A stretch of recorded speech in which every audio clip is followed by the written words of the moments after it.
We're continuing our dry So what are January you drinking? here on Mark Alyn Cooks Your Dinner. Hi, everybody. I hope you're having a good day wherever you are. Here in Southern California on Monday it was 80 degrees.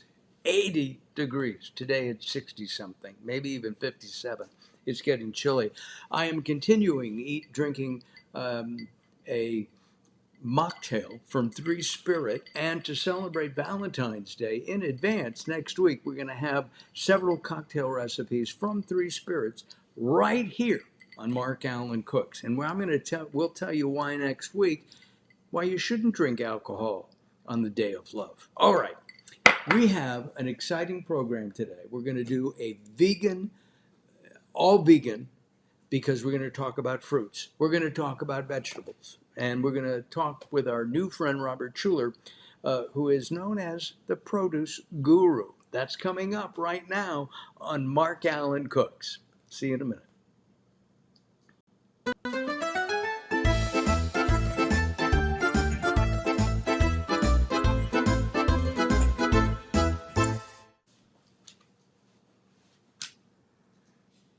Hi there. No matter where you are, while you're watching, if you're watching on Facebook or LinkedIn or YouTube, make comments. Let us know you're there. We'd love to hear from you. We'll let you know if we can see your comments. The technology here is really growing and terrific. So we'd love to hear from you. If you have a question or a comment, we'd love to talk with you through a chat. Right now, we're going to go to we'll go to Melissa's Produce, which is based in Vernon, California, and we're going to bring in the Produce Guru Robert Scheuller. Hello, Robert. Hey, Mark. How you doing today? All is good. Looks like we're going to get rain soon. It does indeed. We did, and I guess we need it. Sure. Good for the plants, good for the trees, good for the vines, That's good in the absolutely produce good for the industry. vegetables and fruits, right? Correct. So let's talk very briefly about Melissa's, because you import fruits and vegetables from all over the world. And we're going to talk about some of the more exotic ones today, including dragon egg. Well, it's not really a dragon egg, but it looks like one to me. It's dragon fruit. But tell us about a little bit about the history of Melissa's. Great. Thank you. Melissa's Produce is the largest variety supplier of specialty produce in the United States. Not only do we do conventional produce, but we're the largest organic variety supplier of produce in the United States as well. We have a product line of over 1,500 different items, and you can find our products across all 50 states and in every major retailer across the country. Just go into your local produce department and look for this logo that's on my shirt with the eye is a carrot in the logo Melissa's. And we're just known for bringing in new, exciting, trendy, ethnic, value-added produce items. If there's any produce item that exists, I guarantee Melissa carries it, because we're all about new fruits and vegetables, whether it's grown in California, which is our backyard, or grown halfway around the world. We import these exciting fruits and vegetables all over the world to make them available in your local produce department. We've got a couple of people already saying hello, so we're going to say hello first to Tasha, I think. Tasha, thank you from Manhattan Beach. We appreciate that, and hope you enjoy what we're going to be doing. We also have a hello for Sarah, and and she said Melissa's is amazing. I have to tell everybody that we've been eating Melissa's. I haven't even told you this, Robert. I've been buying Melissa's products for years. Absolutely, they're good. They're well priced, and they make me think sometimes with things like dragon fruit. Now, what we're going to do today is we're going to have a little cooking demonstration in just a little bit. But first, we're going to take a look at some of the unusual produce that you have right now. We're going to start with the dragon fruit. Let's do that first. Well, the dragon fruit, here's one in my hand here. It's probably one of the most overwhelming produce items you would find in a produce department. Melissa brought it and made it available just about 15 years ago. We actually couldn't import it in at the time, so we actually got growers in California. Yes, in Fallbrook, San Diego area is the largest grove of dragon fruit to the United States. But that was 15 years ago. Since then, we not only grow it in California, but we have it available year round. It's grown in Florida. It's brought in from Vietnam, Nicaragua, And Ecuador. let me ask you. You're holding a red one, and there's also a Correct. yellow variety as well. There's actually three different varieties, and I'm going to show you all. What I was going to say is that the dragon fruit is actually in the cactus family. So it's the fruit of a cactus, believe it or not, but very different from a cactus pear. There's three different varieties. Two of them are pink on the outside, and the most common variety has white flesh with little black seeds. Once you cut it open, you can just scoop out the white flesh with the little seeds. You don't even know the seeds are there. It's like eating a banana. The flavor profile for these dragon fruit, so popular in Southeast Asia in particular, is very mild. They're not a very sweet. You would think something different from a fruit that looks like this, but it has more of a melon, light sweetness flavor to it, and not as if you compare it to a prickly pear that comes out of cactus, it tastes very different and is very smooth and light like a melon. So Now the other variety, that's not going to be like a boba where you have those little tapioca capsules, if you will. The seeds, no, you don't even notice them. that's something a little bit different. Yeah. Now there's also the dragon fruit called red dragon fruit. Looks the same on the outside, but is bright reddish magenta on the inside. Got it. And Tasha Next, says that next, yellow dragon fruit is her favorite. Aha. yes, the yellow dragon fruit is much different from the pink dragon fruit. It does have, I just cut it, it does have a white flesh, and you'll notice that the seeds are a little bit bigger than that of a pink dragon fruit. There you go. But Perfect. the thing is about the yellow dragon fruit is it's super sweet. It's like the opposite of a white and red dragon fruit. So if you're going for sweetness, pick out the yellow dragon fruit. If you're going for something mild that goes in a great fruit salad, adds great color and especially texture, since the texture is like a melon, this is the most common variety of dragon fruit that's out there. But my favorites are definitely the yellow ones. So look for them. Question: can you eat the skin? Can you eat the outside of the dragon fruit as well? No, once you cut around the fruit, I'm going to show you really fast. You cut on both sides, and then basically you peel off the skin, and voila, this is the edible fruit. I like to cut them into little blocks, into little squares like the size of a sugar cube, and they go so elegantly inside like a fruit salad. So very delicious, the yellow dragon fruit in particular. And you do have kids. Do your kids like that?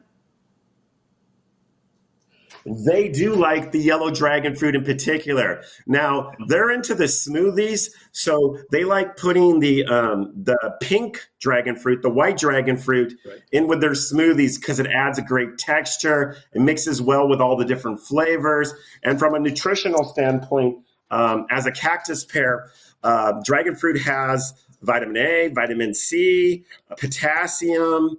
It also actually has a lot of fiber in it. So when you eat dragon fruit, don't eat a lot of them in one sitting because they're very fibrous, containing a lot of fiber. So so be careful if you never had dragon fruit. Maybe about 1 or 2 a day will do you. And they're just a delicious fruit brought to you all the way from Southeast Asia. Now, in Central and South America, they refer to them as pitaya, which translates to fruit of the cactus. All right, we're going to move on to the next fruit. We're going to say hello to Lauren, and Lauren is another yellow dragon fruit lover. So thank you, Lauren, for tuning in. We're going to go to what's next? I forgot already. Let's talk about. We recently got together at the Las Vegas Fancy Food Show, and I was showing you all these spectacular fruit that we can talk about.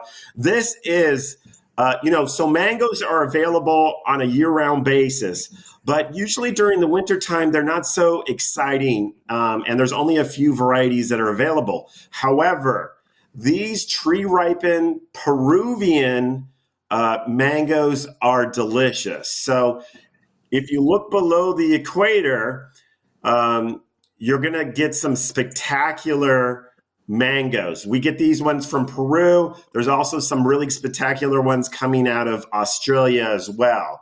I have to tell you, you gave me one. I brought it home. It was gone the next day. I had a little taste. I'm not going to say Carol ate the whole thing herself, but Carol ate the whole thing just about herself. She loved it. She really did. Right. And there is an art to cutting them because there's a very large pit on the side. So from the stem end, you want to make a cut on each side of the stem end so you Hold won't it up just a little bit higher, Robert. There you go. And then when you cut it, you want to cut it on both sides so it cuts into a nice third. And so you're going to do that on the other side of the mango as well. And it's going to look like this. And then what's an easy way to get the fruit out of from the skin, because you don't eat the skin, is I like to crisscross the fruit, and then see how I crisscrossed it? And now you just fold it out, and you can easily enjoy the fruit right out of hand. It's Tom Martin just wrote us a note. Tom said that growing up in Miami, they had mango trees in their yard. I had walnut trees, and I'm not a big walnut guy, but what do I know? Today, I have lemons and oranges in my backyard. And the oranges are sweetening up, and the lemons are, what kind of lemons do we have? Meyer lemons. So they're a little sweet. All right, we've got the mango done. We have the dragon fruit done. Let's go to the passion fruit. Correct. And this is what a passion fruit looks like. I always consider these fruits, when you're using them, a little bit goes a long way. It's a small fruit. It has, it's not entirely edible. You actually cut it open. And one thing that fruit does is it communicates when it's ripe. So many fruits, they have a nice aroma to it, but the passion fruit has a very smooth skin on it. What you want to do to ripen up these fruits is you want to keep it on your counter and let them wait until they really wrinkle up. And then you'll start to really smell the aroma on these passion fruit. Now, when you cut them open, you just need a spoon to spoon out the yellowish greenish flesh seeds on the inside. And Mm. like I said, woo, the aroma when cutting these passion fruit, there's I would consider this fruit so concentrated in flavor. Like I say, a little bit goes a long way. All you do is get a spoon, scoop out the seeds, use it in a fruit salad, use it in a drink. A lot of times, chefs like to drizzle the fruit on top of a pastry like a cheesecake. It's such an elegant and very unique flavor than any other tropical fruit. It's been trending for quite some time. Yes. And now, pretty much, Melissa carries them on a year round basis out of California, out of Florida, and soon the New Zealand season will begin. Sarah, come on over. I'll give you a couple of lemons. Sarah likes Meyer lemons. Sarah, where are you based? Let us know. I just want you to know that I'm heating some oil and I'm using avocado oil because we are going to do a cooking demo with some peppers, Japanese peppers, in just a couple of minutes. But I wanted to heat the oil in advance to make sure it was hot and it would blister the skin of the oil of the peppers. Oh, and Christina says that passion fruit is her second favorite, behind the dragon fruit, I would think, right? And then, The yellow dragon Ontario, fruit. California for Sarah. Okay, good. Thanks, Sarah. And Tom Martin is in Connecticut. Wow. So that's coast to coast. We got the passion fruit. We've got the cherries. And I have to tell you something about cherries that I'm not sure you know about, Robert. So a friend of mine is having some joint issues, and her doctor told her to eat a bunch of cherries every day, and she's been doing it for a month, and her joint pain has gone away. Wow. You know, I can't wait. I love cherries. Tell us about Sure. these because these are different. Sure. Well, cherries have a very short season grown domestically. Mainly they get out of Washington, Oregon, and California during the months of maybe late April, May, June, July, and then they disappear in August. However, in the winter months, we again go below the equator because it's spring, summer below the equator, and we get the most delicious cherries I have ever had. They're so large. These cherries are like almost double in size than you would see a regular cherry. And we get these from Tasmania. They are definitely the most delicious cherries I've ever had. They're very meaty. They're sort of like a Bing-like variety, but they grow their own variety in Tasmania, who's really known for their cherries. Now, And Tasmania is known for their Tasmanian devil. It's a cartoon, and he whirls, and yes, that's what Tasmania is known for. I didn't yes, mean no, to correct you, Robert, but I had to. no, that's okay. I get that a lot because it's unusual for us to receive produce from the small island country located off Australia. But it produces the ideal climate to be able to have these available during the winter months of late December, January, and February. They're a little pricey. Got to let you know they're a little pricey, but if you love cherries and apparently has great nutritional value to it by the story you just told me of your friend, that fruits and vegetables are probably the best nutritional aspects of foods that you can have. Nothing's so much closer to nature. I don't offer these as medicine. However, it sounds like for your friend, these cherries are really working out for your friend. I have to say that our recipes today. Lauren says that she misses cherries so much during the winter. Yes, And you know, it's funny because if you drive up to Oregon, there are cherry stands, and they're almost giving them away. Neil Grace says fruits are the Earth's greatest gifts to humans. And if you're vegan, if you're vegetarian, if you're kosher, if you're halal, today's recipe is for you because we're covering all the bases. Because there's no meat, there's uh, everything here is really good for you. So we appreciate that. Oh, and Charlie, I think it's Charlie and Roger Carnell are saying hello. And Charlie is in New York, and Roger, I think, is in North Hollywood. So, guys, thanks for watching. We appreciate it. I've got oil heated up. I want to bring out this bag of Shishito peppers.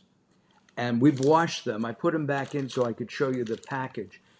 They come in 8-ounce packages. They're in markets. I found them in locally. I found them in Whole Foods, Albertsons, Vons, which is owned by Safeway, and I've seen them in Ralph's, which is Kroger on the East Coast and Midwest. And let me show you the pepper. It's like that. And you were telling me where people see these, like in restaurants, Robert, and I'd like you to tell people that again. Sure. The Shishito pepper, I happen to have a package with me as well. They're the most popular Japanese peppers. They have very little heat. And, about 15 years ago, Shishitos didn't exist in the United States. And because of the rise and growth of Japanese cooking, especially at sushi bars, the Shishitos is an absolute first thing you order as an appetizer. A lot of people order edamame. I always order Shishito peppers, and we're going to do an easy, 5-minute recipe that anybody can do. And because these peppers are so mild in flavor, I would even say they're kid friendly.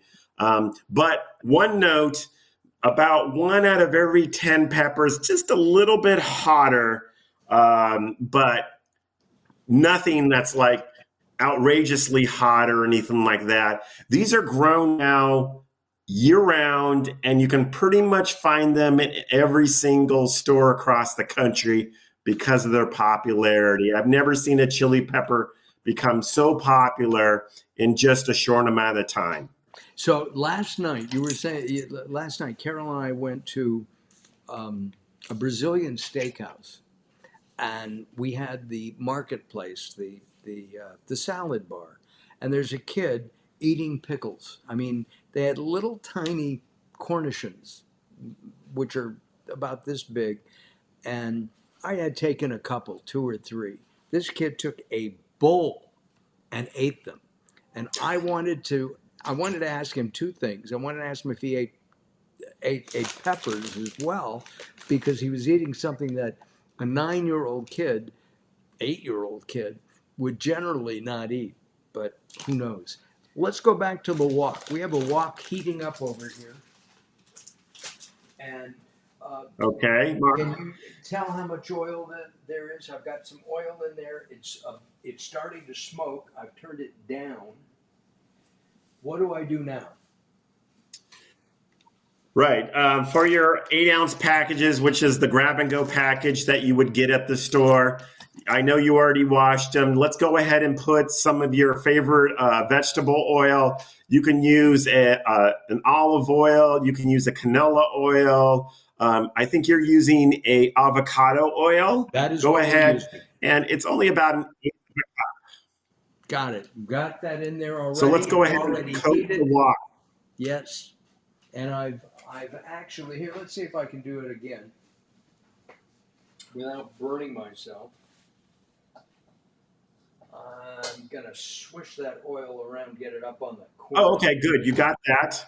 Now you also want to do that with soy sauce, and you can just use your favorite brand of soy sauce. about the same amount of oil you want to now put in soy sauce. Okay. And this is before we put in the blistering, the oil. Correct. Got it. Okay. Go ahead and do that. Now, here we go, because what's going to happen is you're going to hear it sizzle. Okay. Now you can go ahead. Even that smells good, you know? Yeah. Now go ahead and throw in the peppers. They will kind of start popping as you put them in there because your wok is really good to go. All right. Start coating the peppers with your wooden spoon in the wok. And then as you do that, why don't you go ahead and grab, I know you have some Melissa's seedless lemons that do not have seeds. Why don't you go ahead and squeeze a half a lemon of juice, and that will be the whole, that will be the combination of the all the liquid sauce that you would need to coat all the peppers with. Got it. And I'm also turning the heat up a little bit. So we have a seedless lemon, and people have seen me do this with our Meyer lemons. And when you have a Meyer lemons have more seeds almost than juice. But let's see what happens here. This is amazing. I got to show you this. And go ahead and switch. There you go. It's first of all, it smells like a lemon. It looks like a lemon. It tastes like a lemon, but there are no seeds. All right, so just squeeze it with my hands, right? Squeeze the whole thing in.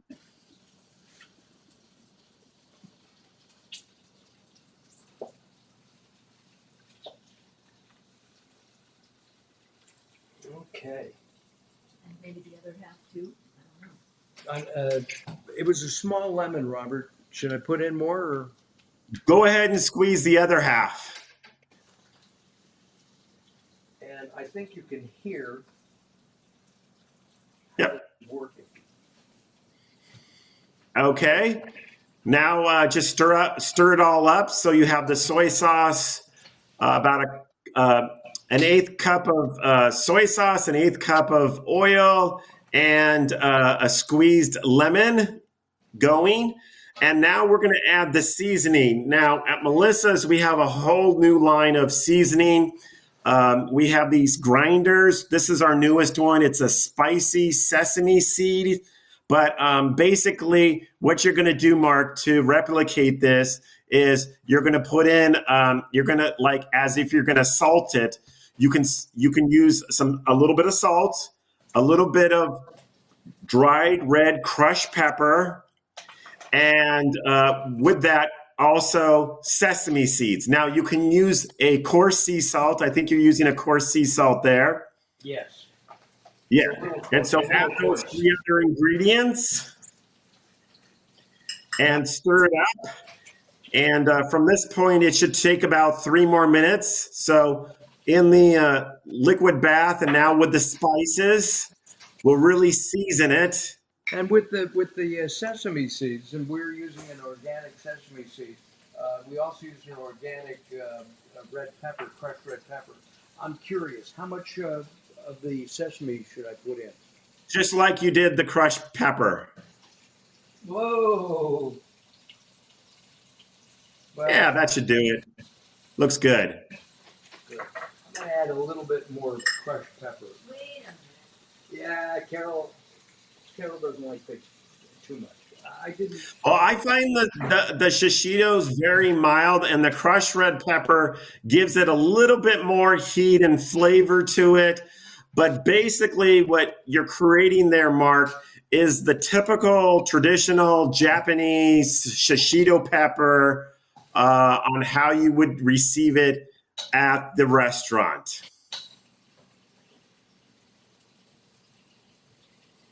Okay, I'm turning that up.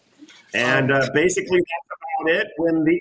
In about 6 minutes, which you've probably had it on for about 5 minutes so far, you just turn it off. You can let the chilies rest for a little bit and then put it into a bowl and present it to your family to enjoy. All you do is pick up each of the stems and bite into the chili, and you have a instant appetizer that will thrill anybody who likes Japanese food.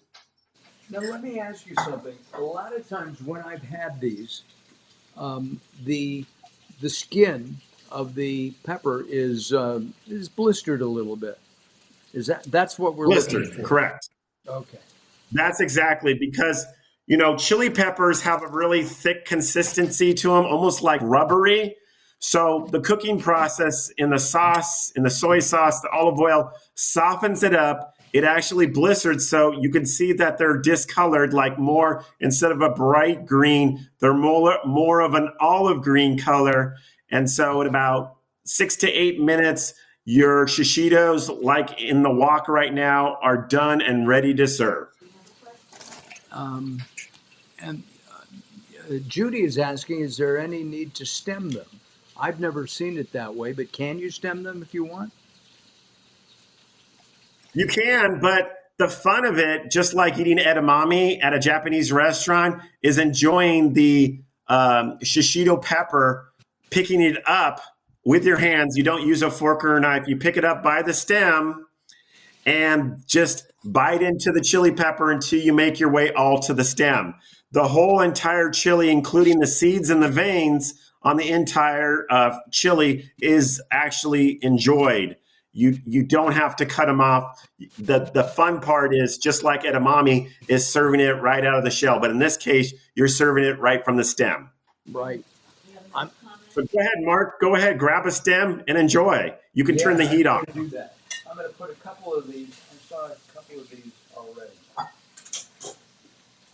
Now,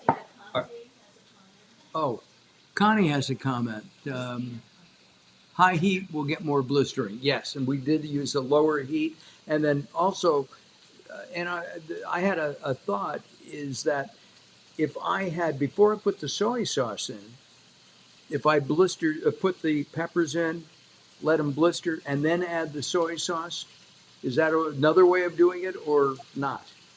I actually, the way they do it at the Japanese restaurants, all the chefs do it exactly how I showed you, because what ends up happening is the soy sauce, the oil, and the lemon juice bind together, and it makes it more like not watery, but more molasses syrupy. And that's what you want, because when you take out the chilies, I use tongs. You don't want all the liquid poured on top of the chilies. You want to take them out with tongs. Which I did. So Correct. I'm going to show you how I'm going to do it. This is the best part of the show for me. I get to eat. You get to watch. And I'm being careful because I don't want to do the hot mouth dance. You're familiar with that dance, Robert? Yeah, and that happens maybe 1 out of every 10, but really they're really not that bad. Nothing hotter. It's the heat. It's because it's so hot from the wok or cooking. It's not the pepper. Yeah. It's the hot. All right, here we go. Yeah, once you plate them, they cool down really fast. Oh.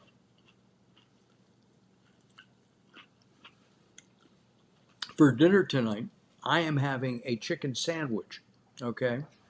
A grilled chicken sandwich. And this is the perfect complement. It's not Asian. Maybe I could marinate the chicken in some kind of Asian sauce. That's another thought. This is, excuse me, everybody. I skipped lunch today. And that's the thing about these chilies, is they're so addictive. It kind of reminds me of like the chilies that Melissa's is really known for. We do all the different varieties of chilies. We have about 36 different varieties. But during the late summer, early fall, we do these hatch chili pepper roastings. It has that addictive flavor profile with just the right amount of heat. And that's what these shishitos do. The good thing about the shishitos is that they're available year round. So you don't have to wait every year like the hatch chilies when they only become available for 2 months. Well, with the hatch chilies, and the hatch chilies are a lot spicier than this. on the right. Well, that's the neat thing about Hatch chilies. They are a little bit more spicier, not that much, but Hatch chilies are the only chilies that you can get them in mild, medium, and hot. So Whoa. depending on if you're a rookie with chilies or if you're a chili head, you you would be able to find it's the only chili that has 3 levels of heat. The Shishitos only come mild, with 1 out of every 10 being a surprise.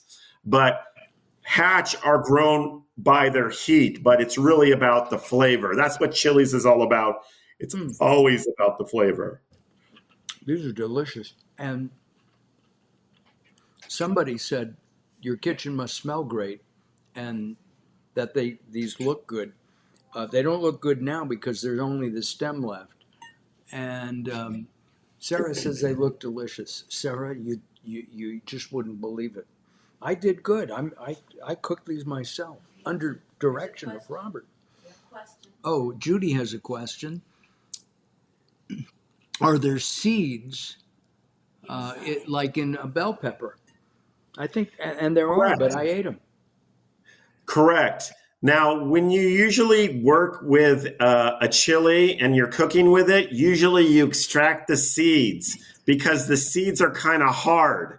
But the Shishitos are very thin skin and the seeds are very thin. So just like a banana, you don't have to extract the seeds when you're enjoying this particular chili. This is one of the few chili pepper varieties that they kind of go unnoticed. You actually, when you bit into it, you didn't even know that there were seeds on the inside. And there's probably about 30, 40 seeds inside the chili itself. And it's one of the few that you can enjoy in its entirety, less the stem. I'm bringing this back because they're so good. I can't stop. You're right. And Neil Grace, thank you, Neil. Neil says great show. I really appreciate that. Listen, Robert, I told you before we started that I'd love to have you come back. And forgot to say that Robert is an author. He's done 7 books. I think you did one on peppers too, right? Right. Correct. I remembered. Will you come back? Now that I'm putting on, great. So we're going to have Robert back in March.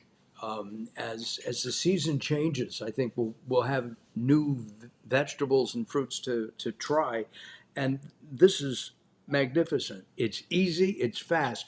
Think about this, folks. Think about this. Instead of sitting down and watching Wheel of Fortune, why not find a place in your house where you have heat and food and maybe some fire, right? And you could make these peppers. It's easy. It took me 5 minutes. You don't need a wok. You could use a frying pan. The idea of this show is simple. It's to get you out of your off your duff and into the kitchen. Okay? And we really think that's an important thing. Bring Robert back so I can say thank you again. Robert, I appreciate you showing me this. I've never made this dish before. I've never made the peppers before. I've eaten them, and I love them. And I thank you very much for sharing with us today. Look forward to the next time that we cook together. Hold on a second. I'm going to tell people what we're doing next week. Next week, everybody, we're going to wrap up our dry month of January, even though it's like February.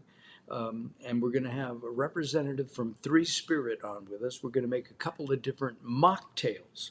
And as we plan for Valentine's Day, because alcohol may not be a good thing for Valentine's Day. We'll find out about that next week. I'm Mark Alyn, along with Carol. I thank you very much, Carol, for what you do, and thank you very much for watching. We'll be back next week. Bye-bye for now.